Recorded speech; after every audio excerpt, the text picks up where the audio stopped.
The series begins with a tribe from Germania. We see a young boy named Ansgar playing with his friends, then running home to hide from them. There, he meets his older sister, Thusnelda, who warns him and plays with him. Their father, Segestes, interrupts them and orders Thusnelda to untie her hair and get ready because a suitor is coming to see her. We learn that the suitor is Hadgan, the leader of a neighboring tribe. Hadgan approaches Thusnelda and stares at her closely, examining every detail. Segestes says he wants to sell his daughter in exchange for 5 horses. Thusnelda tries to protest, but he doesn't give her the chance and makes the decision himself. Hadgan watches everything, then smiles and tells Segestes to enjoy the high price he's asking for his daughter. Segestes replies that this marriage isn't just. A little while later, Roman soldiers arrive at the Germanic village to deliver new orders. They announce that Augustus, Emperor of Rome, has appointed a new governor over Germania, Publius Quinctilius Varus. The Roman officer continues, saying that Rome will keep collecting taxes from them and gives them 3 days to prepare 20 cows as tribute for the Roman army. Segestes acts as the translator since he's the only one who speaks Greek among them. One of the tribal leaders, Segemer, protests, saying that the people have nothing left to give after the Romans have already taken all their possessions.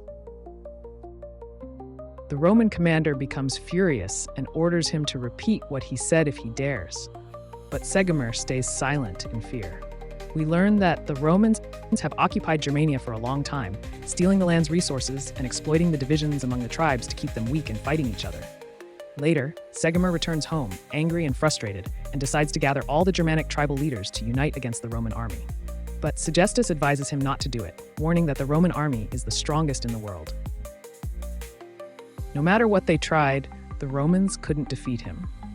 But Segemer grew determined. He gathered the other tribal leaders and told them what he planned to do.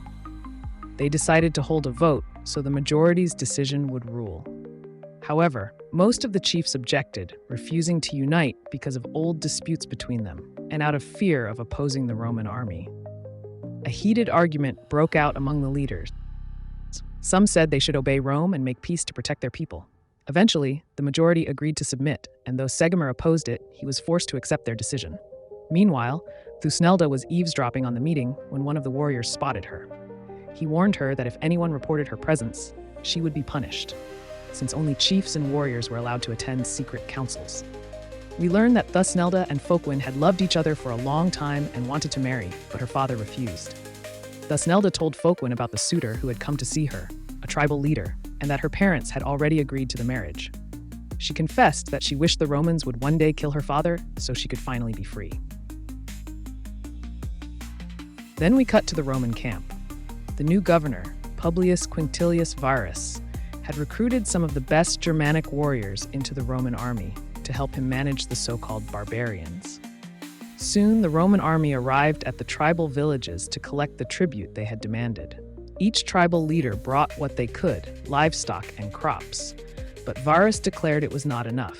He ordered his soldiers to seize whatever animals they found by force. Then he raised the Roman symbol, a staff topped with the golden eagle, and commanded the tribal leader to kneel and kiss it to show loyalty.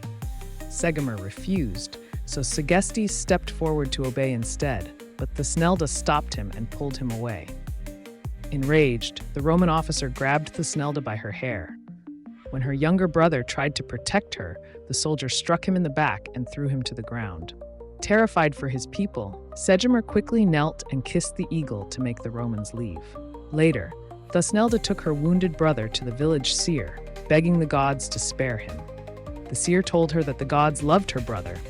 That was why he had survived. Thusnelda went home to apologize to her mother, but her mother slapped her and walked away. Heartbroken, Thusnelda went to the river, cut her hand, and swore to the gods that she would take revenge and never rest until justice was done. Back in the Roman camp, the Romans had arrested a tribal chief who refused to pay his tribute. Governor Varus ordered the warrior Arminius to execute him. Arminius hesitated. He did not agree with what was happening, but he had no choice. Meanwhile, Thusnelda decided to avenge her people and save her brother's honor. She turned to her lover, Folkwin, for help. Together they plotted to steal the Roman eagle, the sacred symbol from the camp. They recruited their friends, Hanno and Egil, to join them. The plan began. Thusnelda disguised herself as a servant, pretending that Folkwin was bringing her as a gift to the Roman commander. The guards believed them and let them through. Inside the commander's tent, 2 guards stood watch. Folkwin joked with them, then suddenly drew his sword and killed one. Thusnelda tied up the second and stabbed him. They hid the bodies inside the tent and stole the eagle. At the same time, Hanno and Egil sneaked into the camp from behind, silently killing 2 more soldiers and stealing their uniforms. Disguised as Roman guards, they reached the commander's tent, where Thusnelda and Folkwin were waiting with the stolen eagle. Together, they fled the camp. When Arminius discovered the dead guards, he realized the camp had been infiltrated. The Romans sealed the gates, but Hanno and Egil managed to escape unnoticed thanks to their disguises. The next day, the tribes celebrated their victory. They had humiliated the Romans and stolen their sacred symbol. The people sang and danced, all except Segestes and his wife, who supported Roman rule and feared the consequences. Segimer, too, was anxious, knowing the Romans would soon strike back. Shortly after, Arminius arrived at the village, sent by Varus to retrieve the stolen eagle. When Segimer saw him, he recognized his own son, Arminius, once called Ari, who had been taken by the Romans as a child and raised among them. We learned that Arminius was originally a barbarian, and that he, Thusnelda, and Folkwin had been childhood friends. Once, when they were young, they killed a wolf together and each kept one of its teeth as a symbol of their bond, vowing to remain friends forever and to share one enemy. At that moment, Roman soldiers had attacked, and Segimer had chosen to surrender his 2 children, Arminius and his brother, to Rome in exchange for the safety of his tribe. This was the secret pact the chiefs had made years ago. Each had sacrificed one of their own children to the Romans to ensure peace. Arminius asked about his mother and learned that she had died 6 months earlier. Grieving, he visited her grave. Segimer told him that when he returned to the Romans, he would not tell Varus that he had seen his family. Meanwhile, Segestes went to Varus and betrayed Folkwin, telling him that Folkwin was the one who had stolen the eagle. Back in the village, a man named Berulf sought to kill Arminius for revenge. The Roman commander whom Arminius had executed earlier was his uncle. When Berulf found Arminius at his mother's grave, Arminius was with his old friends, reminiscing about their childhood. Arminius revealed that he knew they had stolen the eagle. He had found Thusnelda's necklace, which still carried the wolf's tooth. He promised not to betray them, but insisted they must return the eagle. Thusnelda, angry, accused him of being a coward for serving Rome. Arminius returned to the village to take back the eagle, but Berulf ambushed him, seeking vengeance. They fought fiercely. Arminius was wounded in the side, but ultimately defeated Berulf. When Segimer saw this, he confessed that he had once betrayed his own sons to protect the tribe, apologizing to Arminius. He said it was the only way to stop Rome from slaughtering them all. As they spoke, Berulf regained consciousness and struck Arminius from behind. Segimer intervened, shouting for him to stop.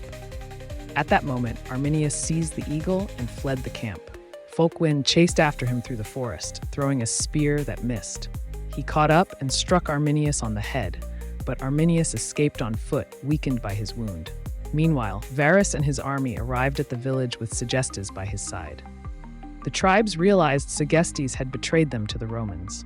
Varus entered Segimer's house and thanked him for the gift of his son years ago, unaware that the very son he had raised would soon lead the rebellion that would destroy 3 Roman legions.